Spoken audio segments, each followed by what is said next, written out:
তারেক রহমান সাহেব এখান থেকে নির্বাচন করে বিপুল ভোটে নির্বাচিত হয়েছেন। তারই ছেড়ে দেওয়া আসনে আমাকে মনোনয়ন দিয়েছেন, আমাকে মহান পার্লামেন্টে আসার সুযোগ করে দিয়েছেন। সেজন্য মাননীয় প্রধানমন্ত্রী তারেক রহমানকে আমি আন্তরিক কৃতজ্ঞতা জানাচ্ছি এবং মহান রাব্বুল আলামিনের কাছে লাখ লাখ শুকরিয়া আদায় করছি। আপনারা জানেন বগুড়া প্রায় 20 বছর বৈষম্য শিকার, বগুড়া বঞ্চনার শিকার, এটা আমরা সবাই জানি।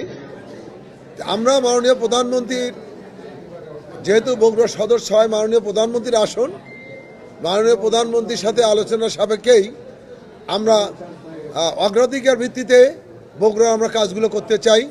বগুড়ার জনগণের অনেক প্রত্যাশা রয়েছে, কারণ বগুড়ার জনগণ 20 বছর কোনো উন্নয়ন পায়নি, বগুড়ার সন্তানরা চাকরি পায়নি, বগুড়ার সন্তানদের প্রমোশন পর্যন্ত হয়নি।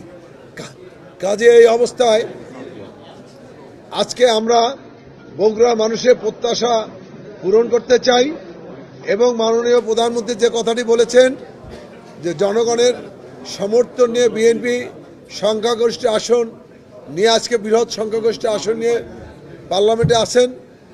জনগণের কল্যাণে কাজ করতে হবে, জনগণের পাশে থাকতে হবে, জনগণের সমর্থন, জনগণের ভালোবাসা নিয়েই বিএনপিকে চলতে হবে এবং জনগণ কোনোভাবেই যেন আমাদের দলীয় নেতাকর্মীরা উপর কোনোভাবে নাখোশ না হন, এই কথাগুলো তিনি বলেছেন এবং সকলকে মিলেই মাননীয় প্রধানমন্ত্রীর যে 31 দফা এবং যে ইশতেহার দিয়েছেন সেই অনুযায়ী যেন আমরা বগুড়ার সকল নেতৃবৃন্দ জনগণকে নিয়ে কাজ করতে পারি, এটাই তিনি বলেছেন, এটি আমাদের পরামর্শ দিয়েছেন। আপনারা জানেন যে বগুড়া একটা আন্তর্জাতিক ক্রিকেট স্টেডিয়াম ছিল, যেটা ভেন্যু ছিল, আন্তর্জাতিক ভেন্যু ছিল, সেটিকে তারা বন্ধ করে দিয়েছেন।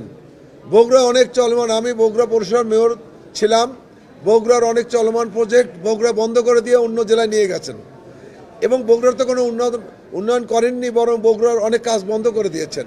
বগুড়া মাননীয় প্রধানমন্ত্রী, সাবেক প্রধানমন্ত্রী দেশনেত্রী বেগম খালেদা জিয়া বগুড়া একটি টিভি স্টেশন ভিত্তিপ্রস্তর করেছিলেন, সেটাও তারা বন্ধ করে দিয়েছেন। বগুড়া বিমানবন্দর সেটি বন্ধ আছে। বগুড়া সিটি কর্পোরেশন, বাংলাদেশের মধ্যে সর্ববৃহৎ পৌরসভা বগুড়া পৌরসভা, প্রায় 10 লক্ষ মানুষ সেখানে বসবাস করে।